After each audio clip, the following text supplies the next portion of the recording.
अफगानिस्तान से सैनिकों की वापसी के मुद्दे पर पूरी दुनिया में किरकिरी होने के बाद अमेरिका के राष्ट्रपति जो बाइडेन अपने घर में भी घिर गए हैं। एक तरफ सैनिकों की वापसी का मुद्दा है तो दूसरी ओर पाकिस्तान की दोहरी भूमिका से अमेरिका में काफी नाराजगी है। ऐसे में हर तरफ घिरने के बाद बाइडेन सरकार ने तालिबान की मदद करने के लिए पाकिस्तान को फटकार लगाई है। अमेरिका अब पाकिस्तान की पिछले 20 साल की भूमिका की जांच कराने की बात कर रहा है।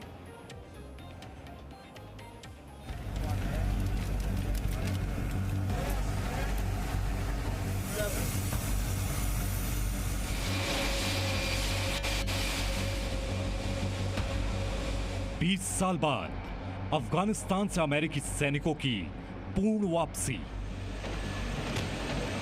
एक ऐसा फैसला जिससे पूरी दुनिया का समीकरण ही इधर से उधर हो गया।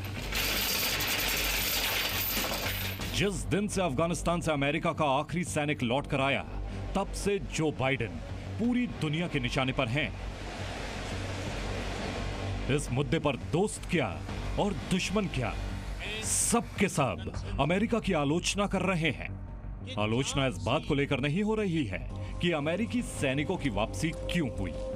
दुनिया भर के देश अमेरिका के इस फैसले से इसलिए नाराज हैं क्योंकि जिस तरह से अफगानिस्तान से अमेरिकी सैनिकों की वापसी हुई, उसकी टाइमिंग को लेकर दुनिया भर के देश नाखुश हैं। दुनिया को इस बात की आशंका है कि अमेरिका के इस कदम से न सिर्फ आतंकियों का मनोबल बढ़ेगा, बल्कि अफगानिस्तान आतंकियों का नया गढ़ बन सकता है और इससे पूरी दुनिया में शांति प्रयासों को बड़ा झटका लगेगा। चारों तरफ से घिरा बाइडेन प्रशासन इस फैसले पर सफाई दे रहा है और इसके लिए पिछली सरकार को जिम्मेदार ठहरा रहा है। We inherited a deadline, we did not inherit a plan. If 20 years and hundreds of billions of dollars in support, equipment and training did not suffice, why would another year, another 5, another 10? इससे पहले Republican सांसदों ने अफगानिस्तान से अमेरिकी सेना की वापसी की पूरी प्रक्रिया को तबाही और अपमान बताया। यहां तक कि बाइडेन के कुछ डेमोक्रेट सांसदों ने भी ये माना कि वापसी अभियान को बेहतर तरीके से चलाया जा सकता था।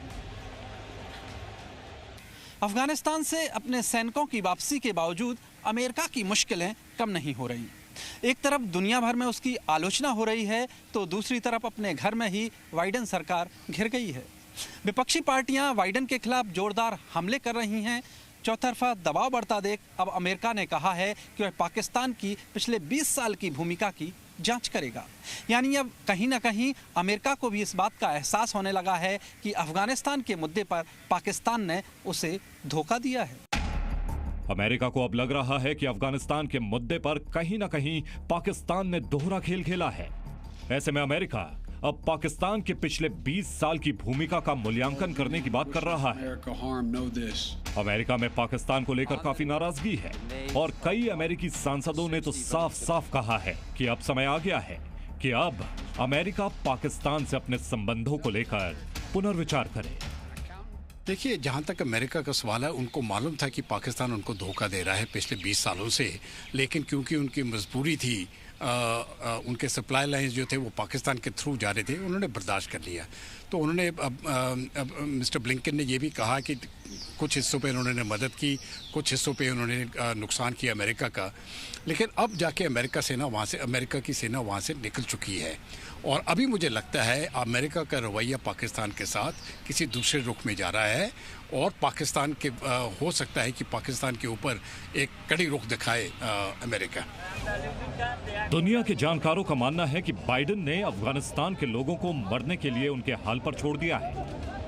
अमेरिकी सैनिकों की पूरी तरह वापसी से पहले काबुल एयरपोर्ट पर लोगों का जन सैलाब था। ऐसा लग रहा था कि अफगानिस्तान में रहने वाला हर शख्स तालिबान के डर से देश छोड़ना चाहता है।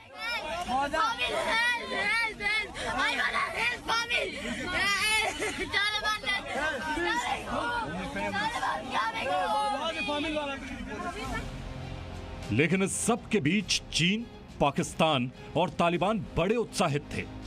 अमेरिका अफगानिस्तान को छोड़ रहा था, तब चीन अपनी अगली रणनीति पर काम कर रहा था।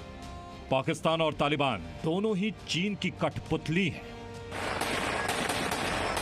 पाकिस्तान एक तरफ अफगानिस्तान में शांतिपूर्ण समाधान की बात करता रहा। पाकिस्तान की राजधानी इस्लामाबाद में तालिबान की जीत का स्वागत हो रहा था।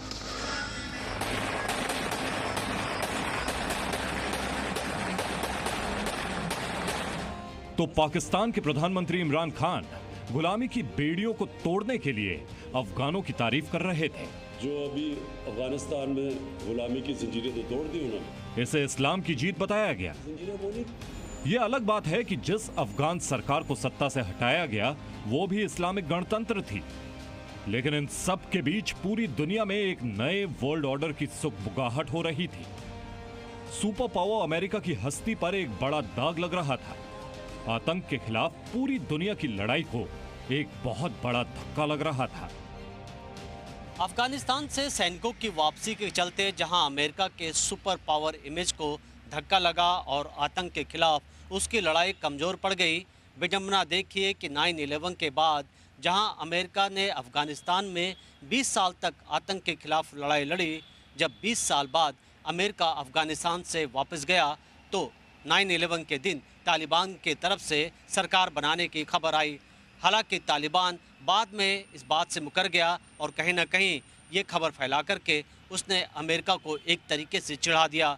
देखा जाए तो 9/11 के दिन जहां अमेरिका के लोग इसकी याद में शोक मना रहे थे, वहीं पर पाकिस्तान और अफगानिस्तान के आतंकी इस दिन शौर्य दिवस मना रहे थे। पूरी दुनिया में संदेश गया कि पाकिस्तान और तालिबान ने मिलकर अमेरिका के साथ बड़ा धोखा किया।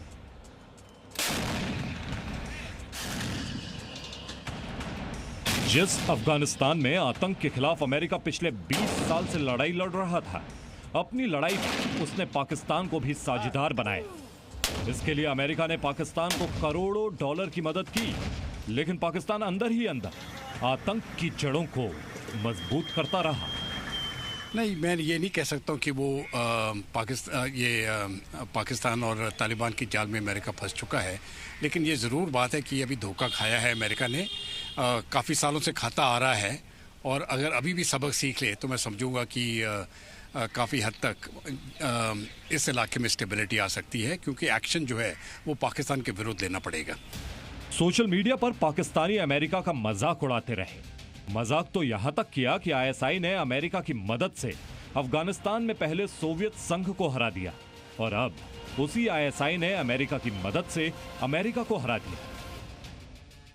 जाहिर है यह अमेरिका के लिए एक बड़ी हार थी, क्योंकि जिस पाकिस्तान की वो लगातार मदद करता रहा, वही पाकिस्तान आज उसे धोखा देने पर उतारू है। वर्ष 2002 से 2018 के बीच अमेरिका ने पाकिस्तान को $33 बिलियन से अधिक की सहायता दी, जिसमें तथाकथित गठबंधन सहायता कोष में करीब $14.6 बिलियन की मदद भी शामिल है। हालांकि बाद में डोनाल्ड ट्रंप ने पाकिस्तान को मिलने वाली सभी मिलिट्री सहायता करीब करीब बंद कर दी। इससे पहले ओबामा सरकार ने पाकिस्तान की सहायता में कमी की थी।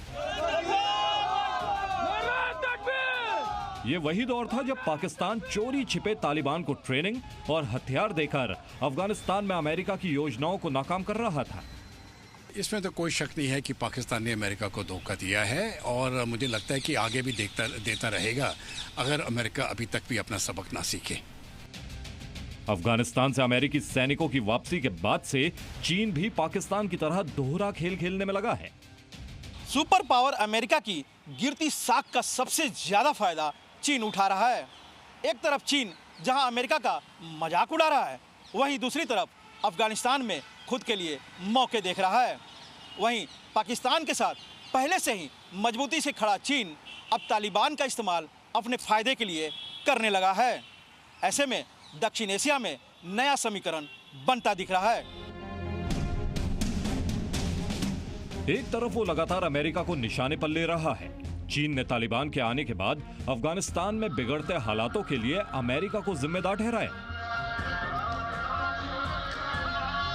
वहीं दूसरी ओर अलग अलग मौकों पर वो अमेरिका को नीचा दिखाने में कोई कसर नहीं छोड़ रहा। चीनी सरकार के प्रवक्ता झाओ लिजियान ने अपने आधिकारिक ट्विटर अकाउंट पर एक वीडियो शेयर किया, जिसमें तालिबानी आतंकी अमेरिकी विमानों पर रस्सी बांधकर झूला झूल रहे हैं।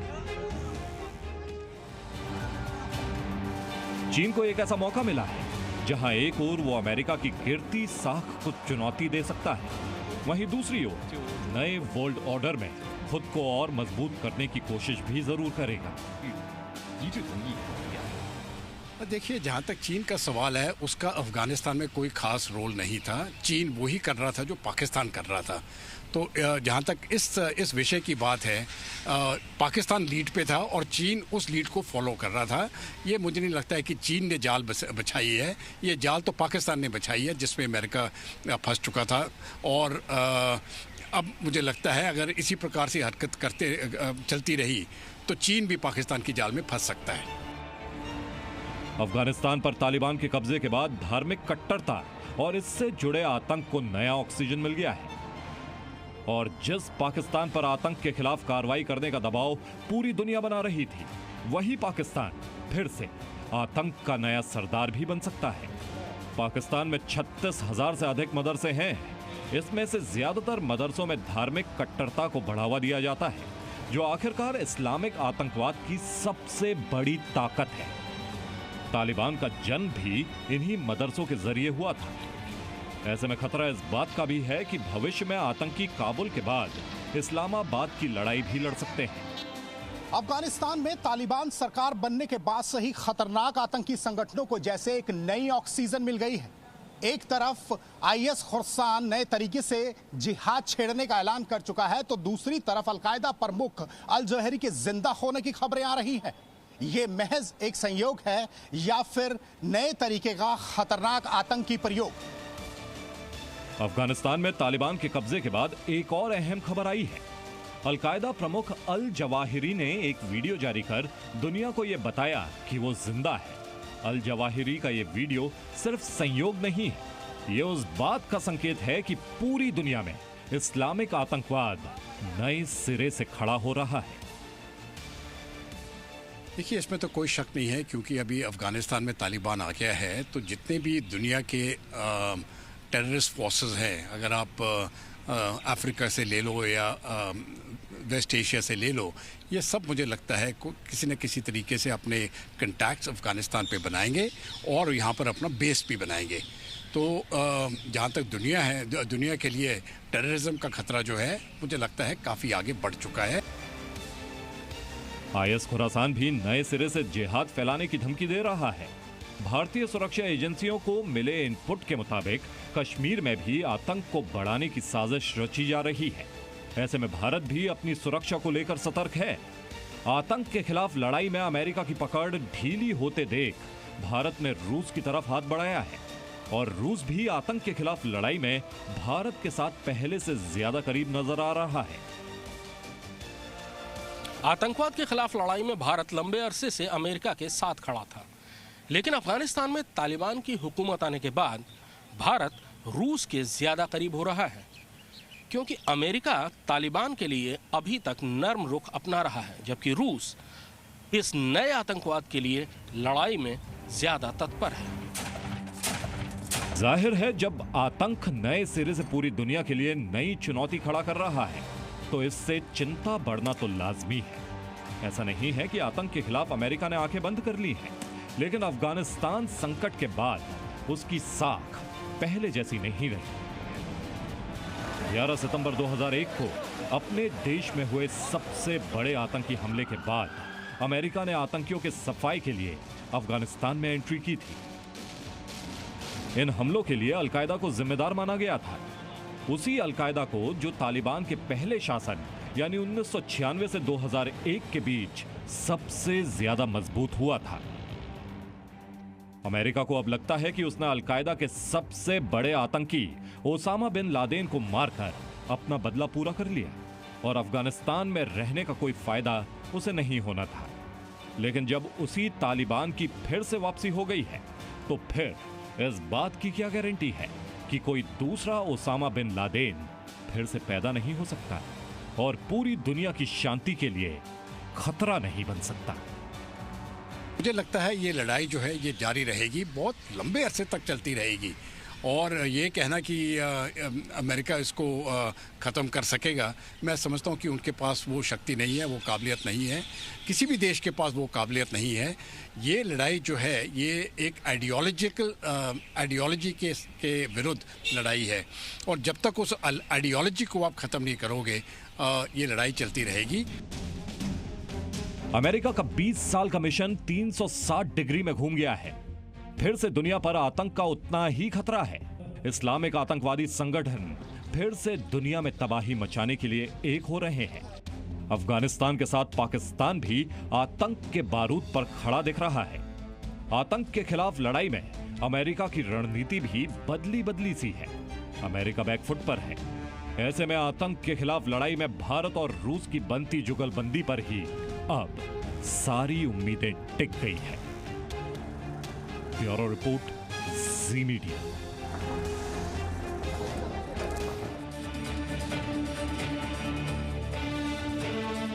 Presenting B News app, available on Google Play and App Store. Download it now.